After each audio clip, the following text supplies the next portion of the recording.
Welcome to Coffee and Change. I'm Bill Kirst. As a business professional, a U.S. veteran, a lifelong learner, and an active listener, I help others navigate, understand, and adapt to our ever-changing workplace and world. As a third culture kid, I call many places home. Presently, Seattle is where I explore my creativity through the power of words and images. In this podcast, we journey with our guests, gaining knowledge and inspiration from their stories.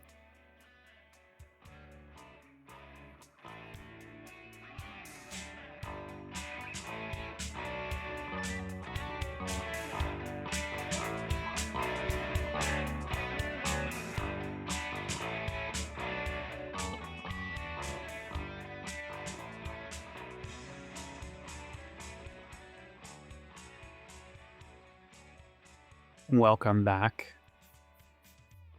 On this next episode, I'm excited to talk with Todd LeMieux.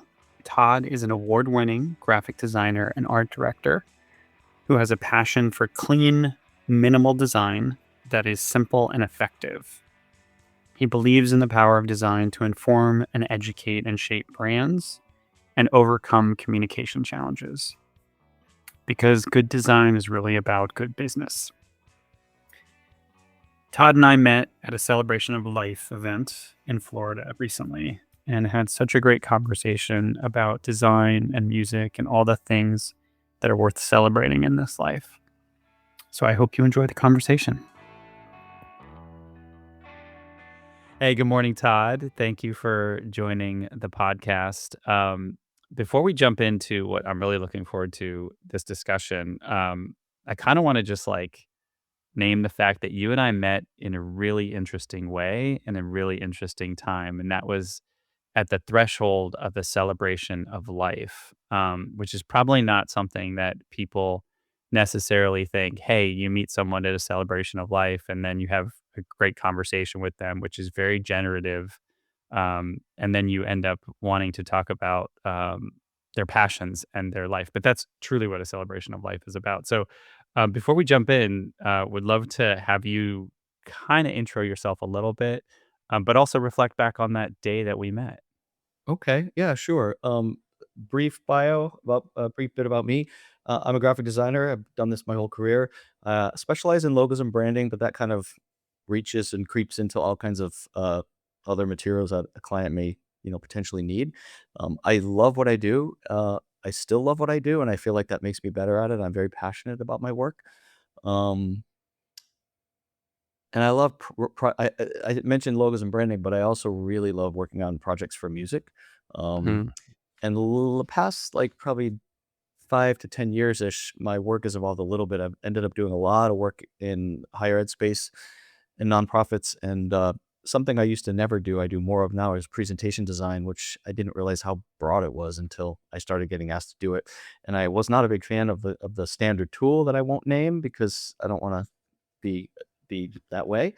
But I kinda hated it, and I'm not a huge fan of it still because it's clunky and it's not as sophisticated with the design tools that or the features rather that some of the other design tools have. But I can make it do what I want now. So, I actually enjoy those projects way more than I thought I would. Um, as for us meeting, that's kinda how some things happen. You just feel a good connection with somebody, and I agree with you, like, who knew at a celebration of life that we would end up, making that kinda connection and having this type of conversation, but here we go. Yeah. No, I appreciate it, and thank you for that brief intro. One of the reasons I was very excited that our mutual friend connected us and said we should have a conversation is you've been doing what you've been doing so passionately and so independently. I'm going to use that word in quotes for so long, and I would love to sort of reflect on what that's been like because so many of us, I think, that know design, and I don't mean know the craft of design, but we're the recipients of design. We typically know it through kind of a big machine, right? The big branding agencies, the big logos, the conglomerates. And one of the things I really loved about chatting with you and spending some time in your portfolio um, and understanding your craft is you've done this for you as a single entity, if you will, for such a long time Um, and that means you've seen the arc of change for decades in this space. So I would love for you to reflect on that a little bit. What's it been like to be the solopreneur for 3 plus decades doing this work? Well, interesting. And I haven't been a solopreneur the whole time. When I got out Mm, of college, I had like quote unquote real jobs in my field, both in-house at an agency, as well as in-house in a corporate environment. And then I worked in a higher ed marketing department. Um, it's it's been fascinating to watch the kind of waves of change that have happened with technology, and how they have influenced and impacted what I do. And there's a mm, current one with 2 letters that I think we're gonna talk about a little bit, and that's mhm. that the jury's still out on that. But, I mean, not to get too philosophical, but, the expression, "The only constant is change," and I think this happens in all kinds of industries and in various career types, navigating the winds and the winds of change in the marketplace. But, design seems to be one of those things. Software tools, they democratize so much, which I think on a level is a really good thing. I believe we're all inherently creative, and I think it's great that there are tools that allow almost anyone to do almost anything they want now. However, that doesn't mean everyone's good at it, and there's the distinction, the humanity and the skill and the experience that come into play that I think is really important. Yeah, and, that aspect of, accessibility or maybe not accessibility, maybe just access to start with. The fact that, like, so much of it has been democratized, and again, I use these words very lightly, in the presence of someone who really does this craft. And it causes some interesting debates about, sort of the things that we thought were gonna happen with design versus the things that we are seeing happen with design. And so, we'll kind of unpack a little bit of your career, but when you look back at your earlier work, which again you've done in various, avenues, what do you see now, that you couldn't see then? I realized something I didn't know in the beginning of my career that I see more clearly now is just how important design is, how necessary it is, and whether that's just conveying information and communicating and solving a problem for a nonprofit client or selling a product, of course, which is a big part of what good design and advertising and marketing does. I didn't see it in the beginning. I was, fascinated by um, I've always been interested in and fascinated with design, and as the tools have evolved, my ability to do things that I couldn't do in the beginning, and then developing experience doing things and learning and honing my skills. It's kind of amazing how I think critical and integral is the word I would use. Graphic design is in business and in communication. Yeah, I appreciate the fact that you zero in on communication because that's one of the things I really loved about, your LinkedIn sort of about that you wrote in your synopsis was how much this is tied to, helping solve communication challenges, right? The design and brand and even logos are, done well, they can tell an entire story and they can help you communicate something. I am curious from the standpoint because I'm sure people always ask you this. Shows like Mad Men, I remember I only watched maybe a season or 2 of that, and obviously there was different subplots to it, but some of the parts that were most interesting to me was when they were trying to do, obviously in the '50s, I guess, and '60s, sort of the reveal of the design with a big client to kinda do the sell, right? And it's not quite the sale to the consumer, but it's the sale from the agency to the business. Did you watch Mad Men? Did you watch any of those shows when you did? Okay. Yeah, and when in the beginning of my career, I worked at some agencies, and we weren't Madison Avenue, but that was a real kind of element, part of the process, because you're selling to the client before the client, whatever they're hiring you potentially to sell to a consumer. Um, and I mean, it's been romanticized, but that was a moment in time, and it was the development of, I think, my field and the craft. It's not like that anymore. I mean, we still present, but it's a whole different, I think, dynamic and paradigm is probably the right word. Things have changed a bit. Yeah. The even the presentation of those ideas, um, like, I think back to the days of the Flipboard or even the transparency or whatever we used to use, right, back in the day, and it's evolved so much now through the evolution. Even something like I remember when I used to have to go to client sites, and we would have to carry a portable projector with us because sometimes you would end up at places where they didn't have the ability to plug things in or project things on a wall, and now we just take for granted that we literally just show up anywhere and we say, "Share my screen." Yep. The tools have changed, but the deliverables are still the deliverables. And to jump a little bit back to what you were saying about, or what I was saying about how necessary and important graphic design is in Mhm. communication. I used to teach graphic design in higher ed, and one of the examples I would give my students, because people often think of like the flashy things, that the Apple's ad campaign, or McDonald's commercial or something, or Pepsi and Coke commercials. They've got amazing advertising. But I said there's the communication piece on a very simple level, like a visual designer designed the instrument panel on your car. Um, that's a design everyone takes for granted and probably doesn't even think of as having been designed. And Mhm. nowadays, those instrument panels are often digital screens, but still, even the what's a seemingly random pattern in a ceiling tile was designed by somebody.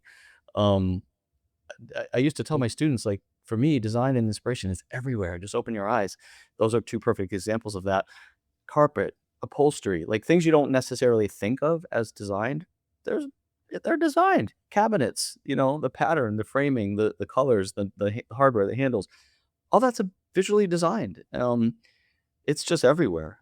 Design is integral, as I said earlier. I really think it's part of the fabric of the way we think and perceive and learn and understand. Yeah, I think it's absolutely integral, and it's like a it's like an invisible language for how we move through the world, and it helps orient us. It helps guide our emotions. It helps bring up sensations, and so I think it's really interesting when you talked about this aspect of when you were teaching, and this kind of leads to this bigger philosophical question, but it's one I think that it's always good to revisit with folks. When you think about the work that you do, and you wanna be known for, what comes to mind? Is it that aspect of, you know, changing the world through visually communicating? Is it teaching? Is it, um, pushing the limits and the boundaries on things? You've done a lot of things in the music space, obviously higher education, B2C, B2B. You've dabbled in a lot of areas, and I'm curious when you think about what's the stuff that you really wanna be known for, what rises to the top? I mean, maybe a little of all of that, but I think what underpins what you just said is impact. And I don't have these aspirations of, some high impact, change the world kind of stuff. I'm more humble than that, but I'm proud of a lot of my branding work. I'm proud of the music projects because I'm a passionate music fan. And so being able to meld my design interests and music was really, really amazing. And I love working on those projects. And I've done that. I've done a few designs of like reissues and things for major labels. So that's really cool. But I just think, to be remembered in general for your work, whatever that work may be, is to me is an honor. I've been fortunate to have been published in, books and magazines. I've won awards. So I've had recognition, and that's it feels good. I mean, it's nice to know that your work is noticed and appreciated. Yeah, I there's, it's it's interesting, I always think about when I drive through a city, or a downtown and you see the different skyscrapers and buildings. I always have this sort of imagined conversation in my head as if I were the child of one of the architects that designed those buildings. And I imagine myself in the car, passenger seat, and, the mother or father is in the driver's seat, and they point out to their kid, "Hey, mom or dad designed that," right? And you're a kid and you're just like, "Wait, what? That you?" You know? And the concept of that, to be able to navigate through a city and be able to point out to your legacy right? Um, it's gotta be such a powerful thing. So, I would love to talk about the music work that you've done, the album reissues. I looked at your portfolio and I saw some very well-known names for me and others. Talk about that because that seems like it brings you joy and, like, to be able to go to a music store or a vinyl store or what and say, I I made that. I helped reissue that." It's gotta be such an incredible feeling. Or a streaming service, Yes. which is what it is now. I could send someone a link and be like, "I designed that cover." Gosh, yeah, it does bring me joy. I'm such a huge music fan. I grew up listening to, like, my formative years were '80s new wave, and those were a lot of the projects that I got to work on, and it was all happenstance that it came together, but, um, I don't know what else to say. I love it, and it's so mu it was a full circle moment for me because a few of the projects I worked on were artists that I'm massive, massive fan of, and some of them I interacted with, and I mean, I didn't gush or anything like that, but, to have phone numbers and emails of people that you grew up listening to and getting taking direction from them and working on their projects was just I I was just, like, gush over it, like, it was so much joy, so much joy. No, I think honestly, like, the fact that it's hard to find the words is exactly how I know it's the truest you, right? Like, this joy, this aspect of it's, it's ungraspable, it's ephemeral, it's like there that's how you know you're in the zone, right? Is like you work on something, you are almost at a loss for words for it. Um, but I also think what's really powerful about it is, I mean, selfishly, I will say that album artwork was a portal into a whole 'nother world for me when I was growing up. I imagine it was the same for you. I would love for you to talk about that because we see these little squares now. They're what, like, I don't know, pixels or 1 inch by 1 inch in a streaming service, but, like, that does not capture what we experience, the sensation of be it a vinyl or a CD or even a cassette where we the billfold folded out. It was such a tactile thing for me. I agree with you, and yes, it was like that, and, you can still sometimes glean some of that stuff. You can get some insight from that little thumbnail, but when it was albums and cassettes and CDs, it was which obviously those things all still exist, but not, it's not the same as it used to be, but you could get so much out of it, and a lot of times if the design and was I hesitate to say if the design was right, but if the design was right, your assessments were validated. There are entire labels like 4AD and Mm, Factory Records that just from their visual aesthetic, you kind of knew the kind of music it was, and you could sure. just tell. You may have never heard of the band, you never heard their music, but you saw the album, and you're like, "Oh, I'm gonna get that," and then you discover like music that you absolutely loved. Um, the To jump back slightly to what I did to connect something I designed that connects to what you said about architecture.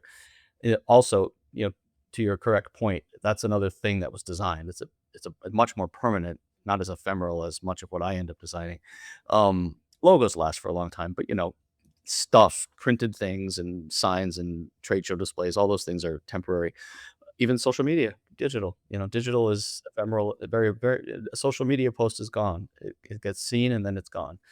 Um, I designed a logo for Warner Music for one of they had the first digital imprint, at the nascent at the beginning of, MP3s and downloads and stuff, and it got cast in metal and put in the floor in their building in I believe it was in Times Square, which was really cool, and I didn't know that was gonna happen. The person that I worked with, told me about it, and I wish I could have seen it. Like, I don't know if they're still in that office. I don't know if it's still there, but, like, just to know that a logo I designed is cast in metal in a floor in downtown Manhattan is or Midtown Manhattan rather, is pretty cool. And then you think about the changes the music industry's gone through. They actually FedExed my check to me, which I was like, "No wonder why the music industry is struggling." This was, like, later on. There was no rush. They're walking on my logo. It's interesting when you talk about the casting of a logo metal like, you designed a logo, right? It gets put on paper, then people say, "Hey, let's take it from paper to physical manifestation, and let's literally put it in the flooring of a building that people are gonna walk by, over, through, depending on how you look at it." It is a really interesting sensation I imagine you have. This question's probably a little sort of off, but do you do you think or do you know how many of your creations end up in the physical manifestation world? And what I mean by that is whether it's an album cover or something planted in a floor, is that something that you follow the through line? Or when you work on a project, you're kind of like, okay, I've done it, it's done. Wherever it goes, and I don't necessarily need to follow the lifeline of said design. Yeah, I mean, a little of both. I mean, I wouldn't say I'd follow the lifeline of something because, I mean, how could I have? I've worked on so many things. But Hmm. you sort of know the general end use, of something, and as I mentioned, the logo lasts a long time. In fact, there's a publication I worked for when I first got out of college that and I was so inexperienced, and I wasn't even technically a graphic designer. I was learning how to lay out pages for the printer and stuff. I mean, I was technically a designer in the sense of I was schooled, I learned that, but the job was not that I was making a lot of design decisions. I was more production artist at that point. Anyway, Sure. I had to design a logo, and it was a hurry up, we need this for the next issue kind of a thing, and I was inexperienced at all this stuff. But that logo is still being used today, and I'm not gonna say how many decades it's been, but they are still using that logo. It was for an annual event that they have, and it holds up, and I'm proud of that, even though I look back and think, "Oh, I probably would have done it differently," but it's not bad considering I was fresh out of college. And the fact that it's still being used, and there's several logos I've worked on in the very beginning of my career that are still being used, and that's really cool, It makes me feel like okay, I did something right. Maybe I do know what I'm doing because I think we all have imposter syndrome. I don't care if it's the beginning of your career or midpoint or end of your career. I think that kind of creeps in for all of us at times.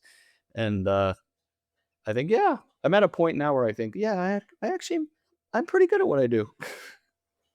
Yeah, I think the enduring of some designs is really like it's its own sort of unexpected currency, and that brings me to this question, which is again a little offshoot, but when you have something like that, is it synonymous with the way that royalties work, or do you just get paid for the one time and that's it? But like the fact that this is being used so many years later, it's not like you're getting a royalty payment for that, right? No, I'm Or not. And I can't speak for, everyone's circumstances, but generally my understanding of my industry is we get paid, you know, for a project. Logos command Huh. a higher price because they're used over a length of time and they have much more impact on a business. And um, but there are circumstances where it could be an illustration or an illustrator. You license it, and then you do Mm. get repeated payments and royalties or income. Um, but that's not the norm for a large volume of the work that's out there, is you get paid for what you did and you move on. Yeah, you don't you also interestingly in my industry, you don't get credit for things. You don't Yeah, that you was don't my put your next you don't question. Yeah. typically put credit on something. Yeah. So your name is not like tucked off to the side or in invisible ink that No, is not only, usually, no. viewable. Yeah. Um, it's a little bit like a session artist then. I talk a lot with a lot of like Nashville artists. I am sort of getting to know a lot of really amazing people in that space. And I was there not too long ago and got the opportunity to sit in a session where the music was laid down, and then the next day the vocals were I laid love being down. in studio when And what something was like that it's amazing, isn't it? yeah, it was life changing. Like the experience was I mean, you know this because you've been there, but to watch it all come together from an idea to now essentially what I'm hearing months later are master tracks, but the I mean, I'll never see music the same again because I watched it literally build note for note, staccato for staccato, like percussion for percussion, string for string, and it was such a it'll just always sit with me, and so I have such a different appreciation for session artists because these are the best of the best, right? These are in your world, these are the designers, the logo designers. And one of the questions I asked the artists were, do they get paid for every stream? And the answer was no, right? They get paid for the session. They get paid for the and that's it. But to your point, they're also they love their craft and they're not out there for the name and the lights, right? They love being part of something that lifts others up, that communicates a message, like you said. So the session artists and designers that I know, they sort of are cut from the same core, and I find that fascinating. Yeah, music creation, like songwriting and recording, be experiencing that process is magic. It's amazing. And Hmm. I've been lucky that I've been able to sit in on, rehearsals and recording sessions and or songwriting sessions with friends in the industry. And it's really, really cool. Magic. Yeah. So let's talk about the 2 letters in the room that nobody wants to talk about, but we have to talk about, and those are A and I. Um, Obviously, this is the latest disruption, you might call it, to everything, and we're in this world where, as we talked a little bit about before, the democratization of these technologies, where people can generate some design instantly, but then it brings up this question of taste.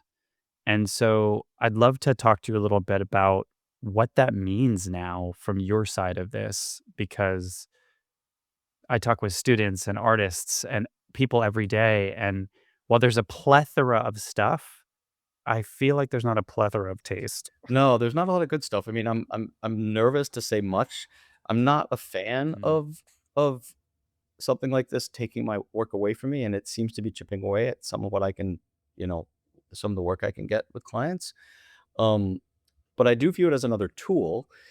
The big thing that to more specifically answer your question, I think like the big thing that's still lacking with a lot of AI slop, which is what you're getting at, kind of, and that's a term that's out there.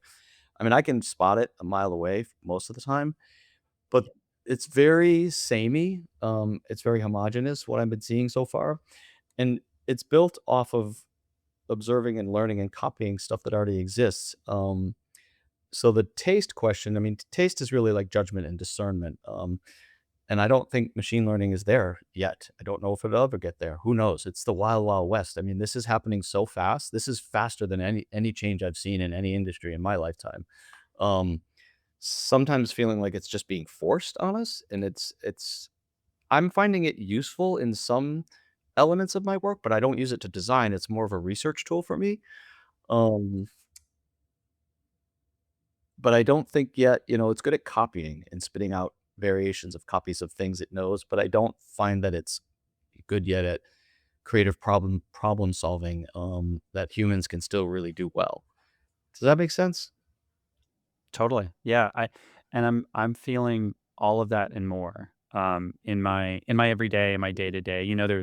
There's something I read recently that said, I think they categorized it as the seventh word, meaning these machine learning models essentially, that what they do is they sort of, they take whatever the 6 words were before that, and they just pattern seek and assume or copy or try and, make this decision as to what the seventh word is gonna be, and because they are operating on themselves, right, we now have, as you described, so much generated content out there that is now being consumed by the same machine that generated it. It's actually kind of the snake eating its own tail, um, and so what's fascinating to watch is where people are, as you described, they're starting to be able to discern and see the sameness faster than I think the producers of some of this technology expected. And as a result, people are making different decisions. So that question around taste, which you're right, is a very individual thing. I think it's an embodied thing. It's an intuition thing. Um, People are sitting with that, and they're giving themselves permission to make different Yeah. decisions. I mean, I think part of what I do as a designer that I think AI isn't there yet with and is is that, there's an intangible like insights and assessments and judgments when I'm working with a particular client or their brand that I think I understand in ways that machine learning can't. Well, I have had Mhm. clients there's a few clients that I mean, everyone's using it, trying it, doing different things, and I've had clients come back to me with like, "Well, we tried to do this in" name the platform, but it's not quite right. Can you take a look at it? And I don't mind. I mean, I'm happy to help because there's a human element, I think, in that problem solving and creative problem solving that's lacking in AI. And I'm happy to take something that they attempted to make and make it better and solve a problem in a maybe a more successful way, get them a better solution. And they also see like, okay, we still need this guy. I look at right now, and all this could change. I mean, it's happening so fast. I kind of look at what my role evolving as a designer potentially almost like that of a movie director. Like things are coming at me that are maybe generated, but they're not quite right. And if I have that bigger picture of a brand and a client's marketing, um, I'm gonna be like, okay, well, we need to adjust that. We need to change that. I can see it becoming. It has become, and it will continue probably to become a part of people's workflow, whether it's on my side of the desk or the client side of the desk. Um, but it needs some guardrails. It still needs like adult supervision. Yeah, I mean, I think there's an element of something that moves people, that moves a human, that motivates them to do something, to take an action, to reflect, whatever it is. And I think what I'm seeing is the more content that is soulless, that is put out there without soul, the more people are starting to understand and feel that it's it's lacking. Like they look at this piece of whatever creation and they say, "I'm not, I'm not getting anything from it. Like it feels vast and empty," and that's interesting to me. Yeah, I think so. One of the words that had come to mind, and you just said it, is humanity. I still feel like it's lacking humanity in a lot of the stuff that I see. The majority of the stuff that I see. Um, and like I said, I can spot it all a mile away. It's rare that I'm not when I see it, I'm like, ugh. Um, Sadly, and I hope this changes, there are people, clients who I can tell there's this thought of like, well, it's good enough. It saved us time, or it saved us money, or it saved us this, or it saved us that. Um, and that's a slippery slope to mediocrity, which we've seen happen, I think, across the board in all kinds of industries, with various advancements in quotes. Mhm. Yeah, that that kind of brings up this aspect of like, what's the fine line between good enough or technically correct, right? Like you can probably look at it and say, yes, that is a logo quote, but um, versus what actually moves someone, right? I mean, I think a lot of times you sit down with a client or customer and they say, I want my audience to be moved.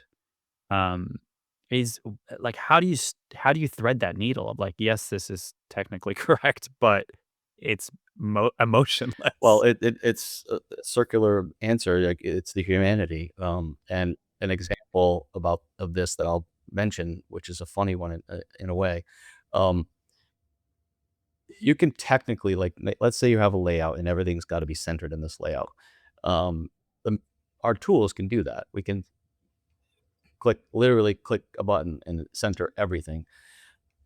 But there's something in my industry called a visual centering. That's what I call it. I think it's a term.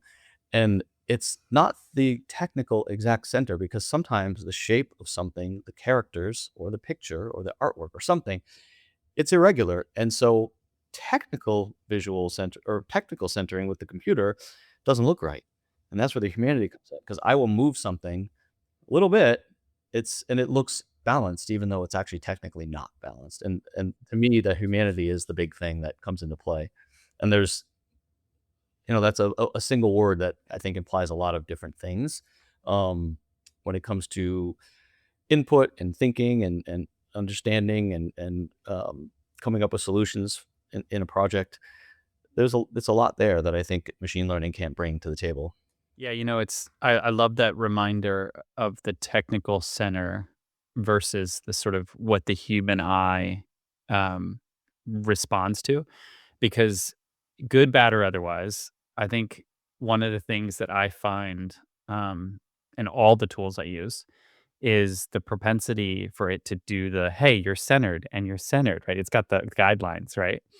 And you'll be moving something around, and I get very frustrated when this happens. It will snap something to the center, and I'm like, "That's not what I Yeah. wanted." No, that's not what I wanted. Yeah, yeah. Um, You can turn that feature off, yes, like, don't automatically. yeah. Logos, text layout, overlays, layers, all of that stuff. Um, I found it used to be a little more, I'm gonna use the word generous, right? It took more labor, but it was more generous, and what I mean by that is I was able to sort of move something along pixel by pixel, whereas now there's this propensity to, if I'm moving it pixel by pixel, the software says, "Oh, it seems like you want it here," and I'm like, "No, I don't want it there. Please bring it back." And I'm curious, like, do you find, this is just a hypothesis of mine, but do you find in some ways we're having to do more work to get, if I'm gonna do the rule of thirds and I know that I want something not technical center, but I want it off, a little bit off center, it's actually gonna take me more work to get there because of the efficiencies and automations that are kinda getting in my way? Yeah, I think that's valid, and sometimes, Mm. yes. The a good example of that that everyone can relate to that maybe doesn't have familiarity with design tools, or doesn't has never done design is autocorrect.